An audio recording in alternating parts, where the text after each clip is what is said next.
They change it. Like I used to know this like the back of my hand, and like now The interfaces to it. it's all in. Now there's an attendee. And did we record these? Attendee just joined. This, said it's being yes, recorded. because it's a Brown Act. Just pause this a second here.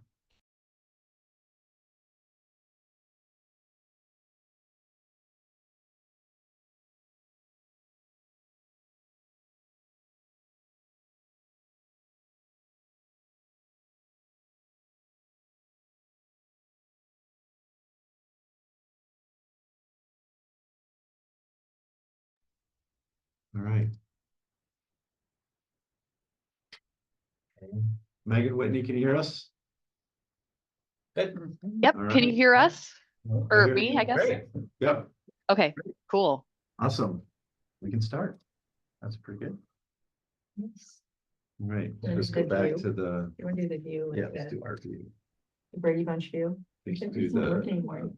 Yeah, do you have Brady Hey. Bunch on? Are you kidding? I'm approaching 50. I was. Do you know who the Brady Bunch are? I do. Okay, okay, now that you know who the Brady Bunch are. There's a Brady Bunch movie over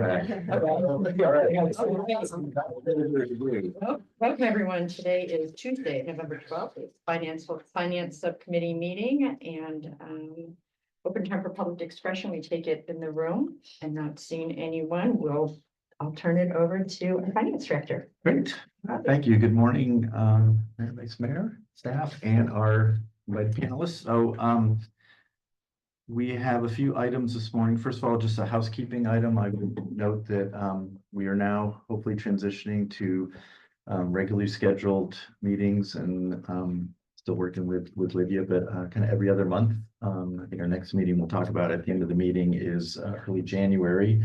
Per our internal discussions, we are endeavoring to utilize the Finance Subcommittee to essentially either preview for the two of you and any future members of the committee items that will be coming to the council on the agenda, so that budget related items, major fiscal items you're not seeing for the first time in a council meeting setting. So for that matter, a lot of items will be largely informational, but there will also be items where feedback will be important as we're finalizing items. This one is a little compressed relative to the meeting for next week's council. So we're putting out packets later this week for the 18th. And there's two items in particular that are first two items on the agenda are both items that will be appearing on the city council agenda on November 18th. So without further ado, I was going to just move to item 3 on the agenda, which is the fiscal year 2023-24 year-end audited financial statements and the audit reports. We do have Whitney Crockett from Mays and Associates to give a brief presentation. Morning. What I would say on this is what's included in the packet, kind of excerpts of what's going to be in the council packet. So you don't have the entire, documents, but endeavor to basically a draft of the staff report that will be accompanying this item, as well as the formal audit report, excerpts from our management discussion and analysis, which is I would call it the layperson summary of all of the financial statements in the document. And then there's a memorandum of internal controls and a list of required communications that will be included as well with the packet. So it is sort of a meaty document in terms of all of the reports that are associated with the year-end audit and publication of the financial statements. I'm not going to steal any of your thunder, Whitney, so why don't I just hand it over to Whitney. She can give a brief overview.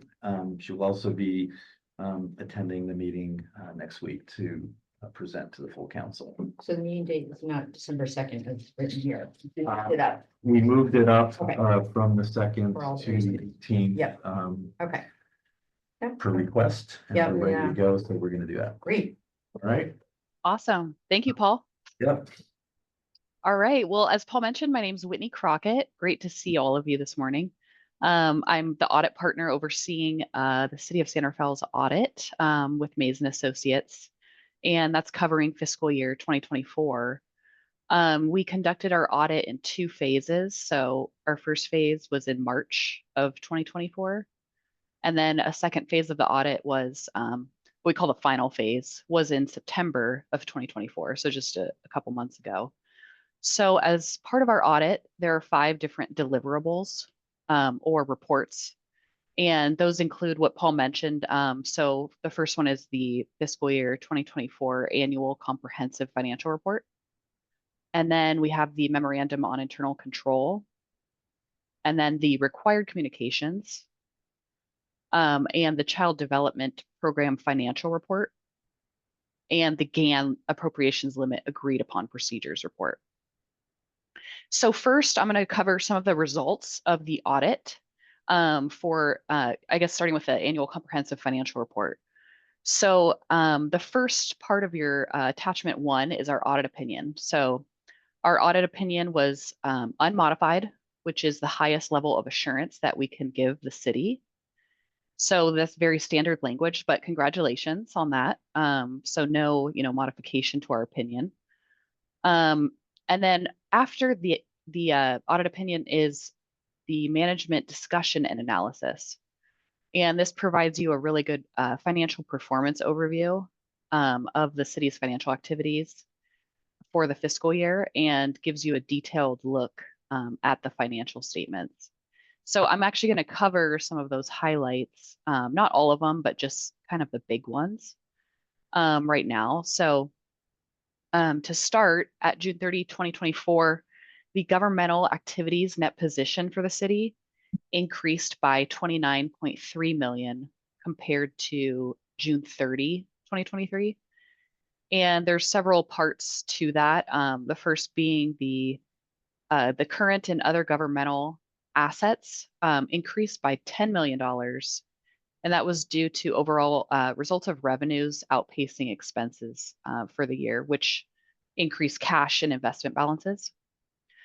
And then the 8.1 million increase in capital assets just reflects project to date activity for major infrastructure improvements. And that exceeded depreciation expense during the year. Hey, Whitney, can I just quickly interrupt you? Because there's Yeah. a narrative that summarizes it. If you turn 2 pages, there's the actual table in the MD&A that I believe summarizes what Whitney is going through. That might just be Oh yeah, my easier- bad. Yeah. easier to follow than the, but she's under governmental activities with the $29 million Yep. Oh, yeah. increase. Got it. And she's kind of highlighting some of the major contributors. Easier than following along the text, perhaps. Got Yeah, it. the table is a nice, Yeah. change preview. So yeah, also there is, let's see, a decrease of 6.8 million in deferred outflows. And that's primarily a result of the impact of those pension and OPEB related deferred outflows, the amortization of those. That's recognized into pension expense. And then overall non-current governmental liabilities decreased by 12 million. And that's mainly due to the decrease in the pension and OPEB liabilities, as well as the pay down of long-term debt for the city. So yeah, so that's kind of a brief overview of the governmental activities. And then going on to the next page, I just want to touch on the financial results for the general fund. I have a question. I don't know if this is for you to answer, Whitney, or someone from staff. Are these in reference to the OPEB values, were those predictable or is this a surprise? I think I would say they're generally predictable. You're talking about the OPEB or the broader pension? The OPEB. Pension, okay. Or pension? I mean, I'm just curious. Yeah, so These are- pension is, John, let me let you fill in, but I'll give you let me try my simple explanation. With the pension, it's somewhat predictable, but what's not predictable is how the investment returns on the MSERA portfolio impact your liability. So based on the actuarial assumptions, we can kind of predict, but there are fluctuations that for the valuation of the portfolio. And in the case of the OPEB, the trust fund, the money that's set aside, that's a lot smaller. So I don't think that's as volatile to fluctuations in investment returns. It is, but it's not as significant as in the context of the broader pension. So I'm trying to maybe draw a line to something that may not exist, but I think it's annually, Mhm. there's a number that sends out like 6.25%, and they say Right. allocate, align to this. Is that what this is about, or is that something different with respect to the MSERA performance? Well, I think it's a contributor to it. So they'll assume, I think, what, 6.25, 6.5 of the investment return. So if they earn more than what the actuary, then the liability is decreased because the assets to support the future benefits improve. Thank you. Sorry, Whitney, thanks for letting me. Oh, indulge yeah, Question here. no problem. I was just Yeah, gonna feel say free to these interrupt me at come any. easy go depending on the Right. market, so it's not necessarily a permanent. Absolutely, but it does seem like this is, Yeah. we'll say it's favorable to how we contemplate it. Yes. Thank you. Yeah, the investment returns have been a big impact across the board, Right. across all entities for fiscal year 24 in a good way, like just supporting those liabilities. Thank you. Yeah, so moving on to the general fund on the next page. Actually, it's gonna be a few pages after that table. So we should page number these. It is about 3 or 4 pages. It's summary of general fund. Are you doing the budget to actual, or are you doing the balance sheet? I was doing the what you have on your report. Okay. So go the ahead. analysis of the budget Yep. and actual. Go ahead. Okay, so so general fund revenues and transfers in exceeded expenditures and transfers out by 8.6 million in the general fund, and exceeded original budgeted revenues by 4.1 million. And this increase appears to be largely attributed to investment earnings as the interest rates increased and the city recouped about $2 million of unrealized loss dating back to fiscal year 21-22. And then also property tax receipts also outperformed the budget by about 1.5 million following the hot housing market of the last 3 years. And then overall expenditures for the city or for the general fund of 93.9 million were 6.3 million less than the original budgeted expenditures, of 100.2 million, as the city continued to experience significant personnel savings for vacant positions during the fiscal year. Over 5 million of that 6 was salary savings. Hey, sorry, man, if I can just back up one thing on the revenue, so investment earnings is a bigger contributor. Property tax came in a little higher, not only a little higher than budget, but also probably right on Sean's projection that we were doing at mid-year. Sales tax, on the other hand, is I think just under, and it's something we're watching. In fact, we're a little late with our quarterly meeting with HDL, the consultants, but I always say one data point does not a trend make, but it's a leading indicator of whether there's sort of a general like slowdown as opposed to, oh, it's continuing to grow.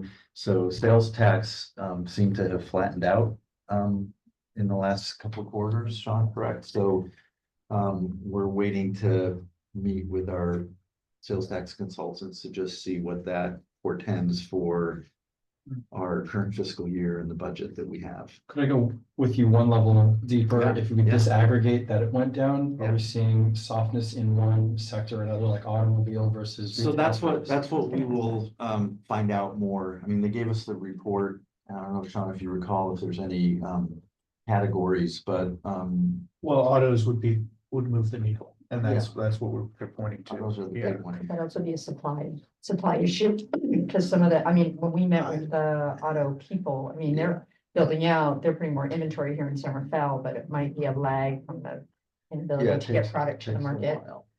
I would have to wait till the Okay. meeting to get Okay. specific, but I would say that the interest rates would have to. Or for strong. the actual sales Yeah. versus the Yeah. the Yeah. inventory. Interesting. Yeah, also, I'm gonna take one step even further deeper. One of the things that is frustrating for us is that, I don't know if it's generally in the fourth quarter, but one of the common themes in our discussions and review of the sales tax is that there continues to be, in my view, a, higher than you would like level of adjustments that come in. So the franchise tax board, BOE, right afterwards, oh, we have to do a correction from how things were reported because both within the internet sales and county pool. So Right, sometimes you're right. doing great. It's like, Right. what happened? Oh, there was just a one-time adjustment that knocked Yeah. you down like 1.9 million. And I'm like, those are not predictable. And so how much of this is, you know, core economic activity by sector, or how Right. much of it is just the vagrancies of how folks are reporting and then going back and reallocating some sales tax. So we're waiting to see how much of the fourth quarter number was because of an adjustment or because of activity not being up to what we'd expected. Wow, I just learned something. So I was gonna make sure I heard that right. So there can be a correction that could go retro like 6 months or a year if something Yeah. wasn't Yeah, allocated properly. yeah. Yeah, at the end of fiscal 22, we had a large one, that was like $600,000 against us. Yeah. Yeah, and these go through the so-called county pool most of the time. All of the internet sales, since internet sales have become somewhat taxable, they're not attributable to bricks and mortar, so they go into a county pool and get allocated, and there's all sorts of reporting vagrancies with that. So it's not a science as Interesting. much as you think it would. And then are you meeting with HCL before this meeting?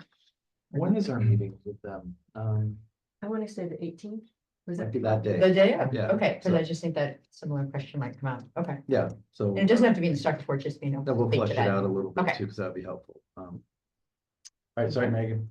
Yeah, I'm sorry, Whitney. No problem. All right, so moving on to the fund balance. So there's no cute table for this one. So I'm just going to kind of speak to, the fund balance changes Yeah. for the general fund.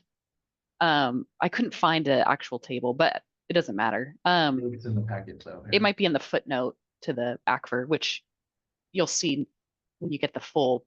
It's on thing to next the second financial statement. Yep. Once you get to the financial statements, there's Yep. a summary of revenue expenditures, change in fund balance. Yep. Couple of pages after the MD&A. Got it. Okay, yep, we're good. All right. So yeah, the fund balance of the general fund at June 30, 2024 was 36.4 million, which is an increase of 8.6 million from the prior year balance. So out of this 36.4 million, 54,000 is non-spendable. 9.8 million is committed fund balance. 20.8 million is assigned fund balance. And then That's on the next 5.7 page. million, Okay. kind of at the bottom of Yeah, the, there we go, there we go. Okay, got it. yeah, is, Thank you. so yeah, 5.7 million is unassigned. So the committed and the unassigned portions of the balance include 9.8 million and 4.9 million of emergency or for emergency and cash flow needs, respectively. And this is also outlined in note 8 to the financial statements, where it kind of talks about the fund balance policy for the city. And those levels meet the minimum target reserve levels at 15% of general fund operating expenditures, which is established by the city council fund balance policy or reserve Can you tell me policy. where that is? There's so many different. Yeah, areas. I can- Just- Yeah, Because and I appreciate you honing in on the ones that are tied to policy, because there's so much on here. that, mhm. Was we it don't have to say- possible to just share your screen? You can use your Yeah. cursor? Or Or is that? So I was looking for Yeah. specifically the, That's in here. Reserve designation. Yeah. oh, here we go. Yep. Yep. Okay. And in fact, because I think that is an important point to council did make a policy change on that. So this is the first Oh, I time see. we're seeing the numbers at the new policy. Right, This is this is the draft before the assignment okay. of the unassigned. You got that, Vice Mayor? Yeah, this is Yeah. Okay. So, Yeah. so Whitney, can I, Yeah. say something? If you're looking at the, fund balance and that it's broken out, restricted, assigned and unassigned. Got it. I think there's a, slight revision that we had made for the final that I'd like to just touch on, but it has to do with your reserve policy. So the committed 9.8 million is, so originally the council reserve policy was 10%, and we recently increased it to 15%. Mhm. It's a little bit esoteric, but because of the way we presented that, where we had an emergency reserve and then an extra 5% for Yep. economic uncertainty. According to GASB, that extra 5% is not shown in the committed fund balance. It remains part of the unassigned fund balance. So the committed is the Okay. 10% of the 15. The unassigned includes roughly 5 million, which is the 5%. Mhm. However, when we looked at this, and I think this is the pre-final draft, Woody, that we're looking at. The reserve policy also included language that laid out sort of the priority for use of excess fund balance that exceeds the 15% being, deferred maintenance, capital liabilities. And so what we actually did in the final, and I apologize because I should have caught this, is we actually moved the portion of the unassigned fund balance that would be those sort of pre-commitments into the assignment category. So when you see the final ACFR, the unassigned is going to be right around $6 million. It's the 5% of the reserve plus a little bit left over, but we moved, I think as much as, actually we moved $4 million into the assigned category to reflect the policy commitment that those are not necessarily restricted, but there's priority for use of those funds, if that makes sense.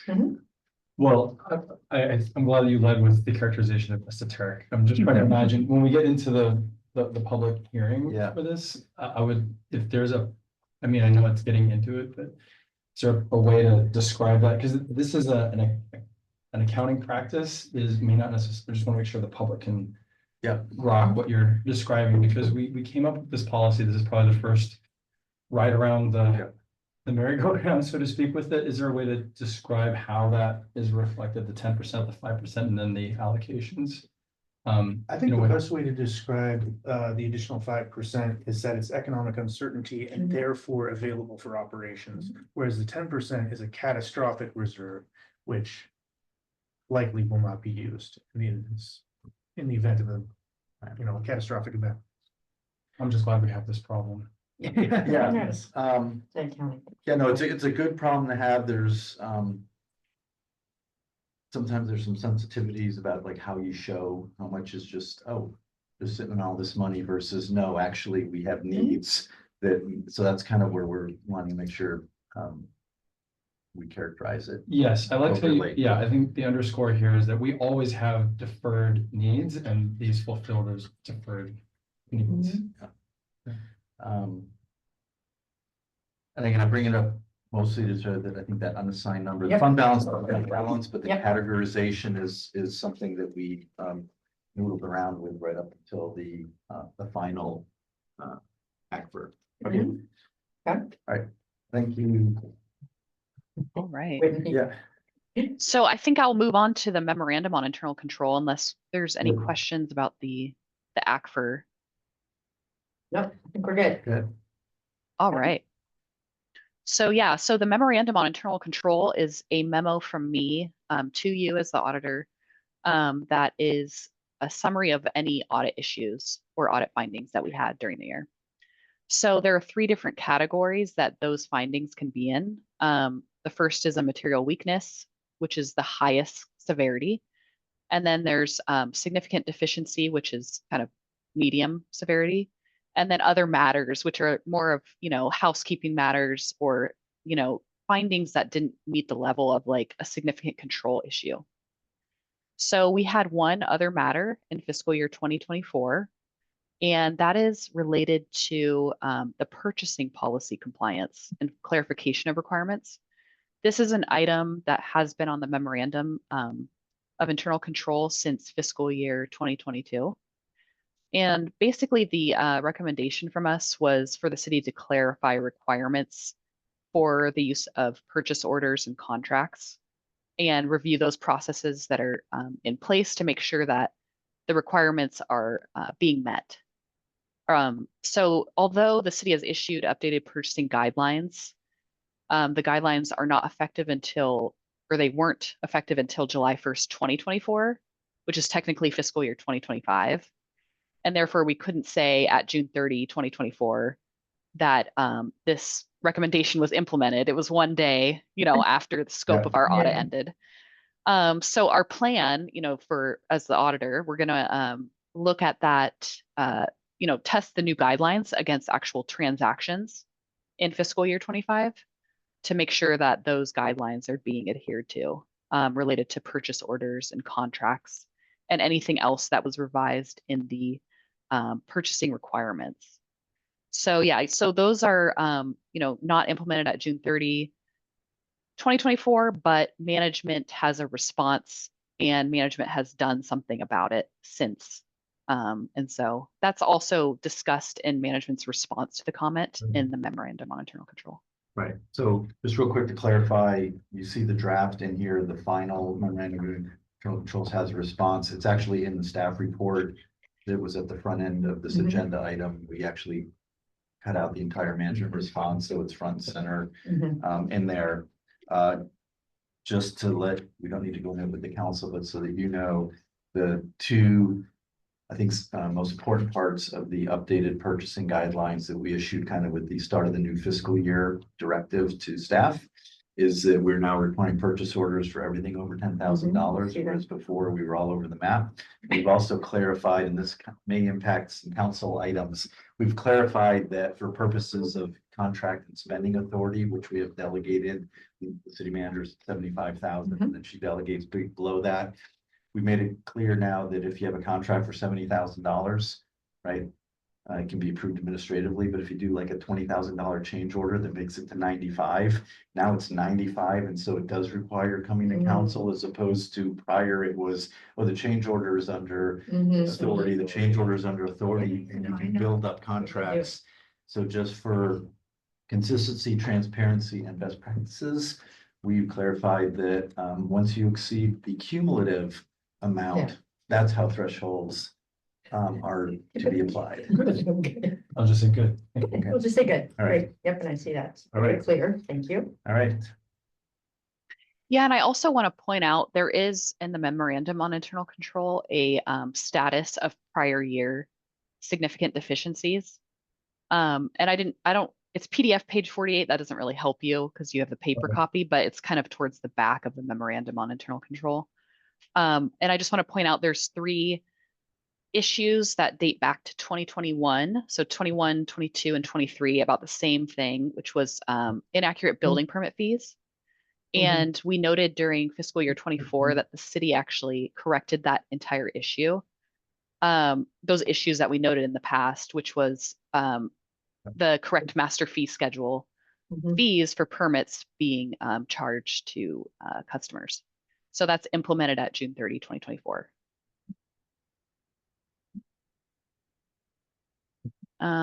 Okay, so behind the memorandum is the required communications.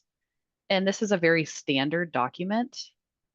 It's attachment 3 in your packet. And basically what this is our required communications to you about our audit, covering significant audit matters. So if we had any difficulties encountered in performing our audit or any disagreements with management or any uncorrected misstatements, we would note those in here. We also talk about significant estimates. But basically the gist of it is there's no adverse communications in here to bring to your attention. So it's all very standard language. Great. Okay. Okay, and then we have the Proposition 111 or GAN appropriations limit increment 2024-2025 agreed upon procedures report, and that's attachment number 4. And basically what we're engaged to do here is recalculate the appropriations limit that was adopted by City Council. And we didn't have any exceptions. We were able to recalculate the limit without exception. So the language in there just kind of talks about what we did to recalculate that limit. So with the translation, we include a Mhm. GAN limit for Prop 111 with the budget adoption action that the council took at the end of June for 24-25. And there's a resolution that establishes that the budget was within the GAN limit, and the auditors have to validate the GAN limit calculation. And so that's Okay. what she's referring to. Got it. Out of curiosity, I mean, it didn't happen, but as a counterfactual, had it been found that our calc was incorrect, would we have to, what action would we have had to I think take? last year you actually had that because of, Mhm. using the population estimate versus, source data. And I can't remember what the correction was, but before you say that, I will tell you that the GAN limit is so far above where we're at that sort of a modification of the GAN limit. But last year, I think you did have a GAN limit correction. I have to look back, but I think what it was last year is the resolution said that the city population factor was being used in the calculation, but in reality, it was actually the county population factor that was being used. Okay. So it was just like it was correct, Proportion but it was just wrong. a verbiage got it, thing in got the it. resolution. Okay. Yeah. So I don't think you had to revise, but it was corrected this Right. GAN limit review. That factor that was in the resolution matched Right. to what It didn't actually what change was the being limit, it used. Didn't change any, yeah. Okay. So what, Yeah. if the last one, I just want to clarify, the last piece is the separate audit they do on the childcare, which we just received from Maze after this packet was put together, and it will be included in the agenda item that's going to council. So can you just speak briefly to the childcare item, but you do not have that in front of you. As part of it's referenced in the memo staff report, but the document's not in there. Yeah, so we are engaged also to audit the child development program for the city. So that is a separate compliance audit, and it has its own set of financials, which you'll see next week. But just to give you an overview for the fiscal year ended June 30, 2024, the program recorded revenues of 4.36 million, and that supported expenditures of 3.73 million. And then at program year ended June 30, the fund balance was 1.24 million. And our audit opinion for childcare was unmodified, which is the highest level of assurance that we can provide the program. And we didn't have any audit findings or recommendations. And yeah, I guess that's it from me, but I do want to take a moment to thank, before we open it up, to thank you to the finance team. So Paul, Sean, Vaughn, thank you for being so helpful during the audit and being so responsive and on your stuff. It really helps us. So I appreciate it. Nothing but the best here in this room. We'll say that. Yep. So yeah, but yeah, any questions for me or? On that final numbers I was writing down, 4.36 million, 4.36 million fees, 4.73 expense. So it's 3.73. 3.73. Yeah. Thank you. Yeah. Thank you. Yeah, no problem. They're also on page 4 of the staff report. Thank you. So- Whitney, no, thank you. Thank you for continuing to be our partner in all this. We appreciate it. You're welcome. Thank you all. And I'll see you in a week. Okay, See you there. sounds good. Thank Hey, you. have a great day. Thanks. Bye. Bye. We have 2 items remaining. Can I ask a really quick question? Yeah. Just on the childcare. Yes. Yeah. And Whitney didn't need to be there because it's a Yeah. policy question. So if we have a balance of 1.24, how come it's not closer to 0? Like, aren't there more additional needs, or would we go deeper subsidies, or, I mean, are there, like, what could that 1 million, what could that be used for? I'm just curious. I mean, we always like to have a balance, But I'm wondering if there's a policy decision about that and wanting to provide graded capital improvements or Yeah. or labor. I don't know, but that's a lot of money, and I know that this council has said that childcare, because it's part of workforce development, it's part of all these other things. So maybe I'm just curious what.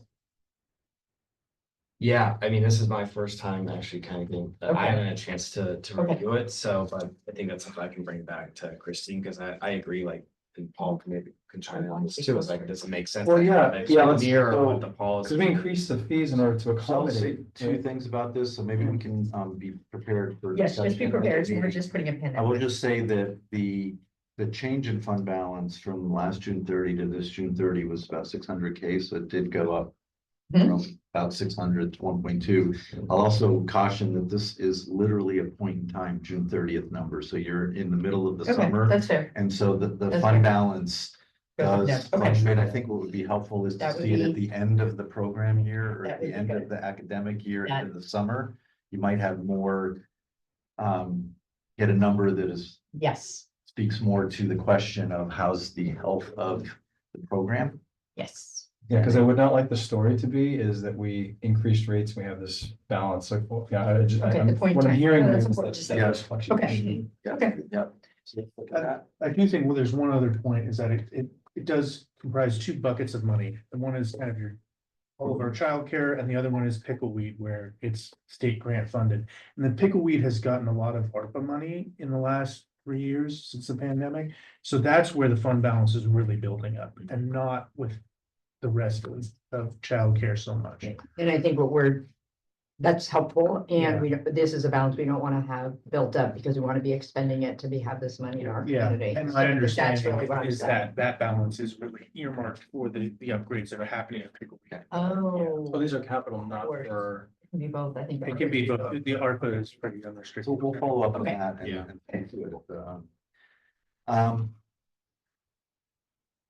I was just gonna ask a point of order. So there's an information item on the first quarter budget update that we can cover. We also have Megan hanging on. Let's for talk to item number Megan. 5. Should we? Yeah. Can we? Yeah, let's talk to Megan. Really Let's take quick. care of number 5. Megan, thank you for your patience. Let's do that and then we can Yeah. wrap up with a quick info item.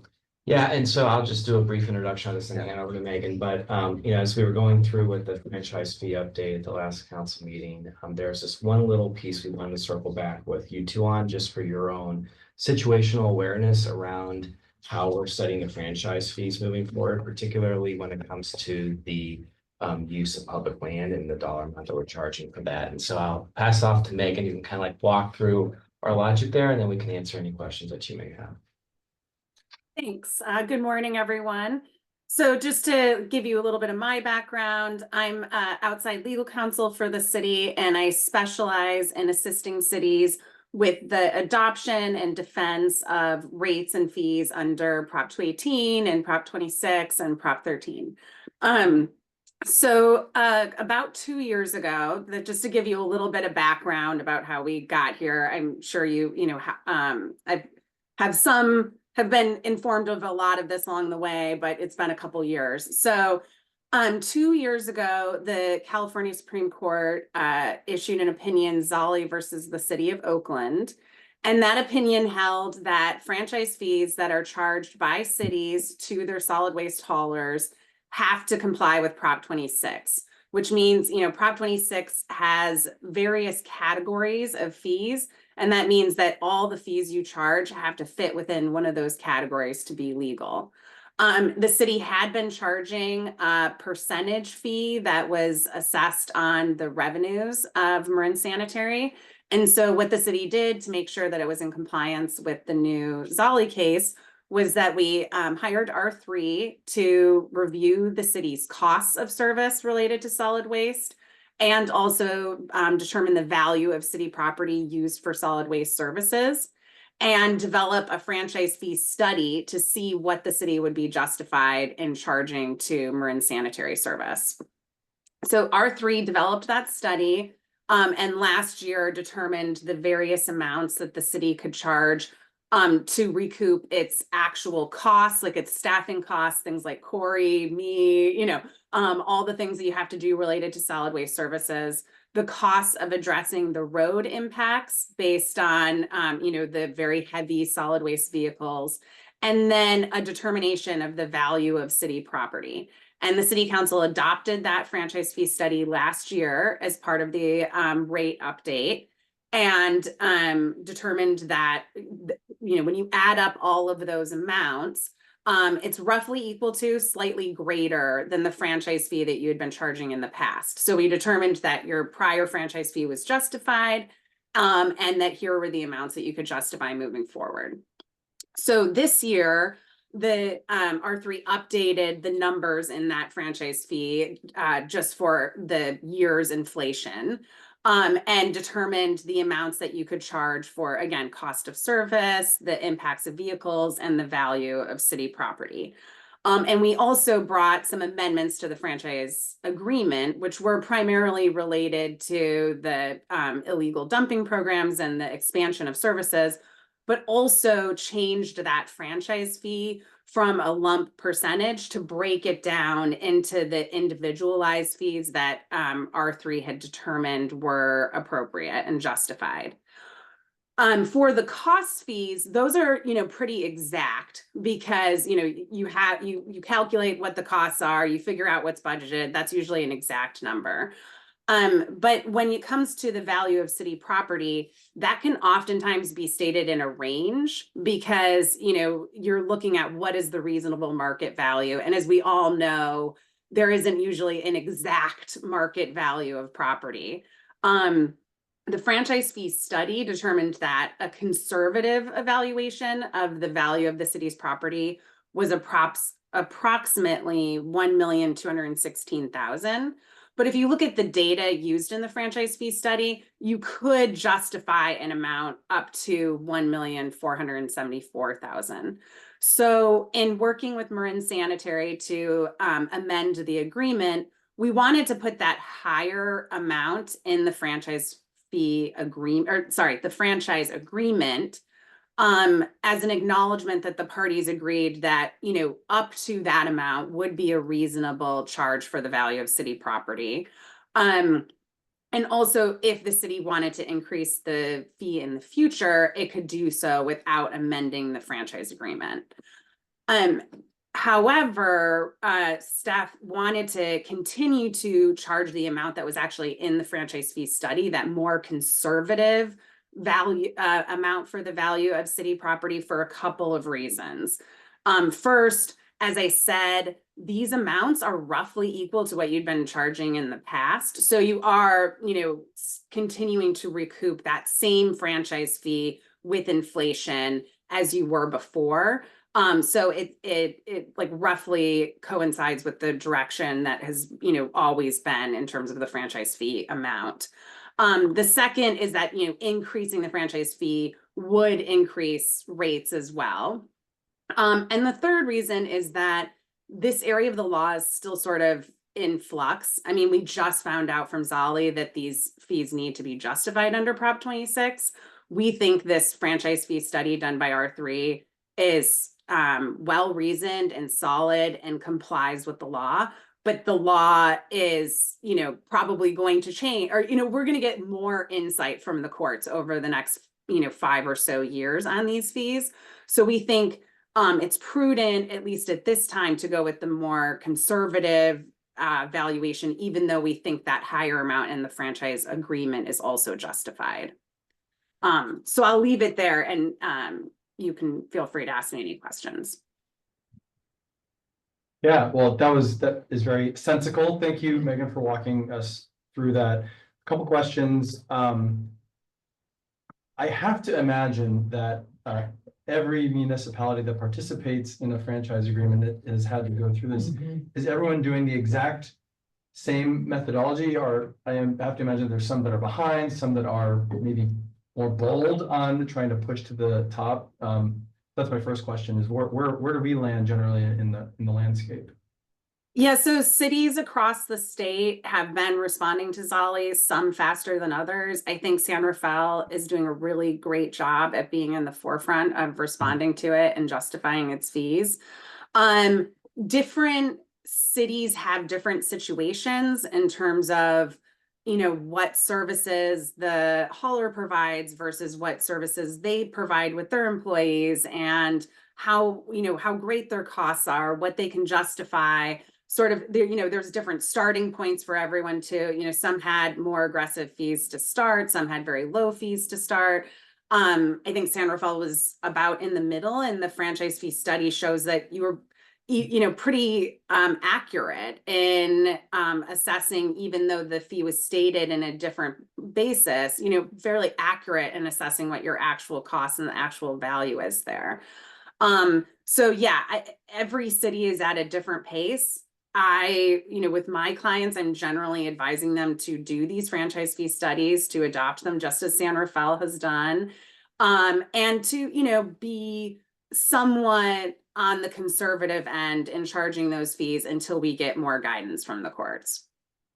Thank you. And I have two other questions. So my other question is, because I read through it and I can't recall, I thought it was silent on this, but so let's just take road impact fees. Whatever we've estimated that to be, do we then need to make certain that we're expending that amount for that next year that we've recovered those fees? And is there a direct allocation that we have to make for that fee? Yeah, so Prop 26 is a little bit different from Prop 218 in terms of what's legally required. But the best practice is to use those fee revenues to address those road impacts. And I believe that is the city's plan. My recollection, I will double check this, is that the franchise fee that goes into the one gas tax fund. So it's separate from the other. It goes into the fund that we use for streets. The spending will vary. I don't believe you have to spend it in the year you collect it. It goes into the It's fund. earmarked and it's it's Great. in the For street. that use. Yeah, it's revenue to the gas tax. Thank you. I think beyond any intention, I think that's the right thing that every person who participates in paying for the fee. I mean, obviously it's a pass through from every community member that they know that it's going to the right place. So that's helpful to know that. Yeah. And then I'm going to draw a line to the next thing, which is, you know, we think about every one of the hauling trucks that moves through our city on the regular. You know, I start to think about all the delivery vehicles or construction vehicles. I know that those are all we're covering fees in other ways as we get, you know, if someone's doing, you know, some sort of construction, I think we recover it through another way. But Yeah.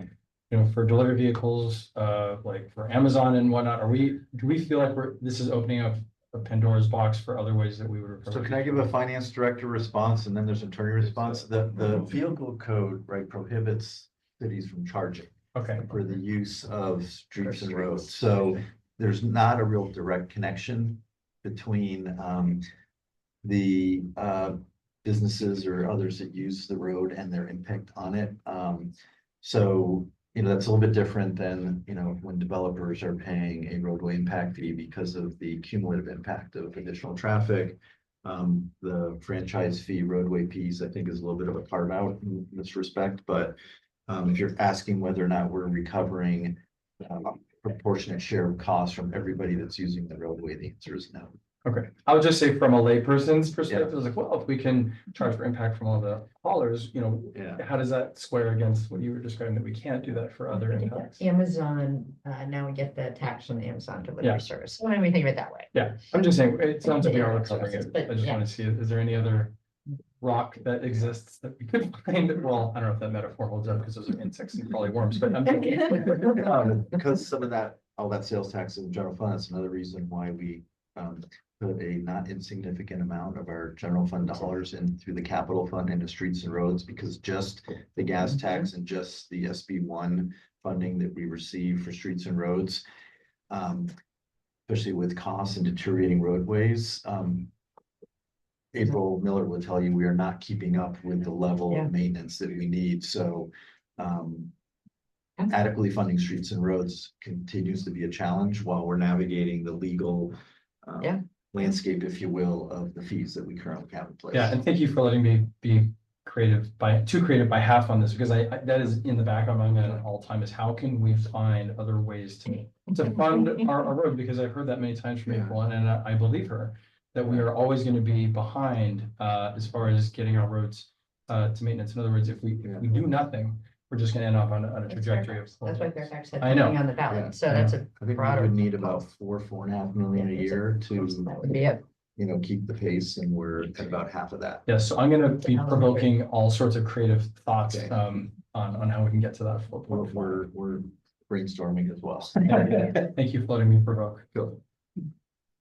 Thank you. Yeah, and so what you said is absolutely correct about the vehicle code and not permitting cities to charge generally for delivery vehicles and things like that. I mean, there is also special impacts that solid waste vehicles have that typically are above and beyond those other kinds of vehicles.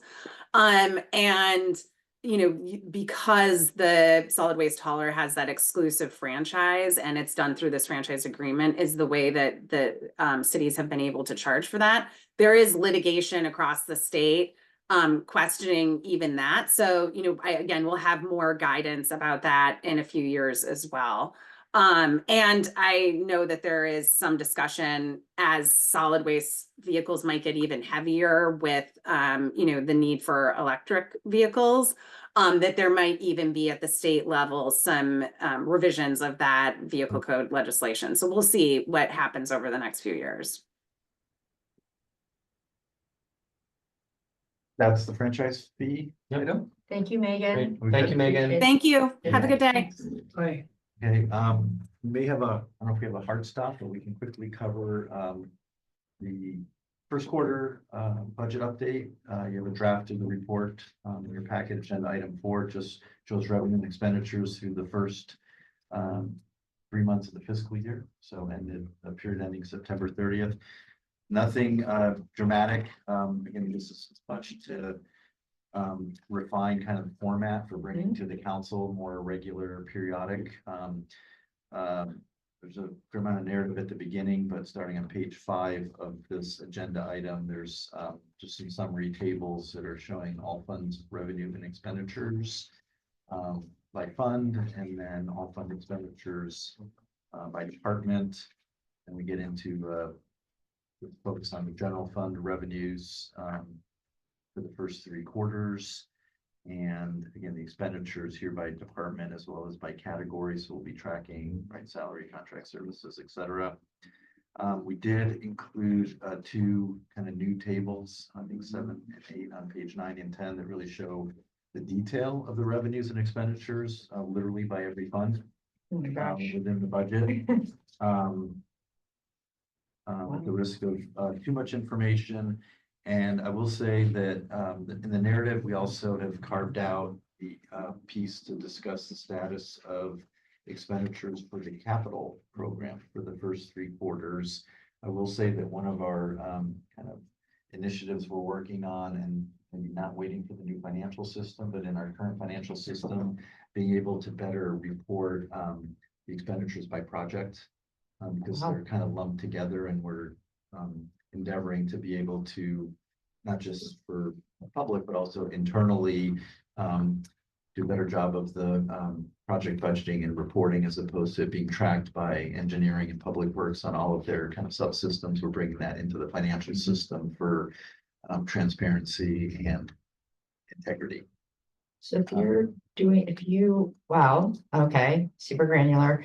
So I'm just curious, if you're doing that by project, are we gonna be asking employees to allocate their time? Because on a typical day, I'm an engineer in DPW, I'm working on 5 projects. Like, I like it conceptually, but No, that's. I don't want people, I Yeah. prefer people do the work than do the paperwork. Yeah, no, we're actually, so we're not doing that. Okay. What we're basically That's saying good. is, I will show you that there is, on page 3 of the staff report, so it's in the narrative. Okay, It shows the 33.26 million that was approved with the adopted budget. We've carried over $9 million of encumbered contracts from the prior year. Council approved one budget augmentation. This is actually for the street payment Mm-hmm. contract. Mhm. And so we're, you have the adjusted budget and the project expenditures through the first 3 months. We have it kind of lump sum by fund. This is just, we're trying to track this or report this by project. That way you can see, hey, we budgeted $8 million for a pickleweed Oh, project. I see what you're saying. Year to date, we Got it, spent, got right it, now, got we're it. not that Got it. precise. I misunderstood. You know. Okay. Yep. The last thing I'll say about this report, using that as a reference, when the council approved the current fiscal year budget and the budget resolution that adopted the 24-25 budget, we included in that resolution, and hopefully we were transparent with the council, that included council authorization to carry over encumbered contracts and purchase orders. The one action item that will be in this report and summarized on the very last page is we will be including a recommendation for the council to authorize the carryover of about $1 million. This number is still moving a little bit of unencumbered carryover. So this is money that was allocated in the prior year budget for a specific purpose. Oh, like purchasing ambulances, for Right. instance, where a purchase order wasn't in place per the issue that our auditors raised. And yet we need that money because it was in the prior year budget and we didn't rebudget it. So we're going to be asking the council for the authorization to carry over. This is not another bite at the sort of the whole budget. It's really specific to funding that was included in last year's budget. It was not encumbered, did not automatically carry over, but we're asking council action to do that. That's it for the first quarter report. You know, you can take a look also when the packet comes out, we give you a little bit more detail at the meeting. And the last item that we included, the city manager mentioned it at the council meeting the other night, but over the last month or so, we went through the annual credit rating exercise with Fitch. And as was reported, they have upgraded the city's both our general credit rating as well as the credit rating on the existing. And then just anecdotally, I'll say the day that this hit the, financial people were aware of it. We have a contract with Wilden that does our disclosures. So they saw it come across and they said, oh, we have to update a disclosure because now this is a significant event. Yeah. And they send us a 1 page and then they send us an invoice. They're updating their information to reflect the new rating. Sorry. It was a small amount, but I was like, really? Congratulations.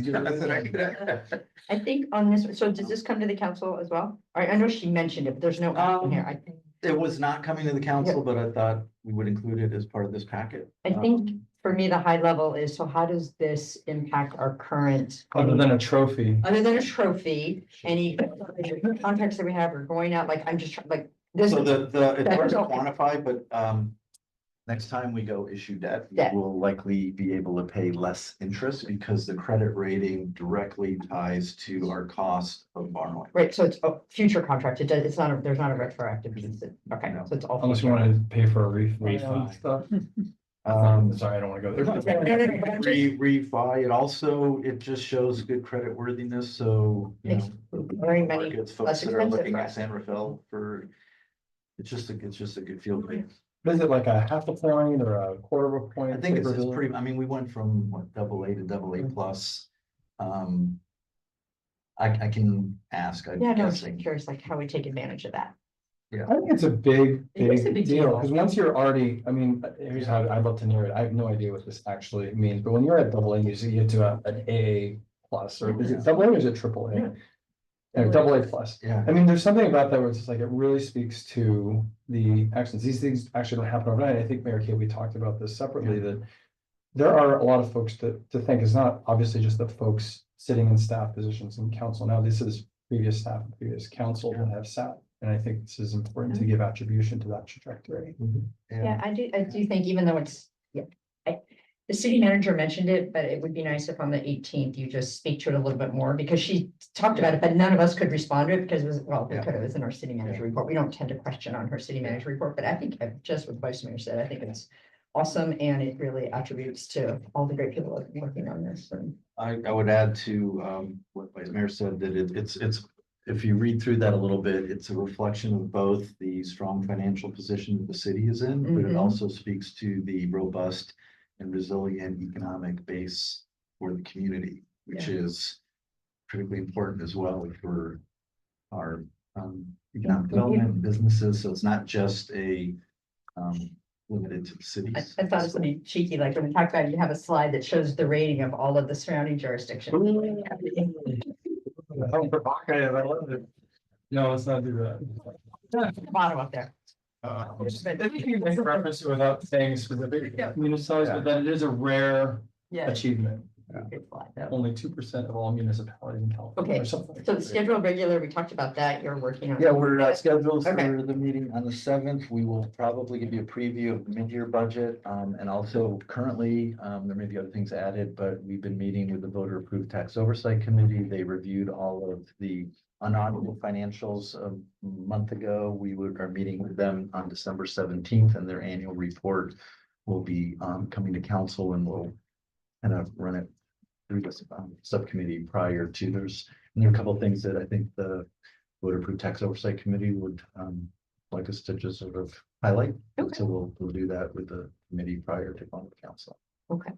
And when it's highlighted, will that be brought, I'm sorry, but I know you said it'd be brought here, but that'd be brought to council as well. Yeah, they're required to report us to the council, but we're gonna bring it. And the here first. chair, right, and then the chair will, I always like it when the chair, We will, yeah, I don't think it doesn't have to be the chair, whatever, but No, it's but- nice when representative Yeah, comes, because I think, for a lot of different reasons. We also, thanks to the council, have a full committee, so we filled vacancies and it's been pretty engaging discussions, and it's. All our committees have good. been super competitive, up and down, like Yeah. people that want to be at one.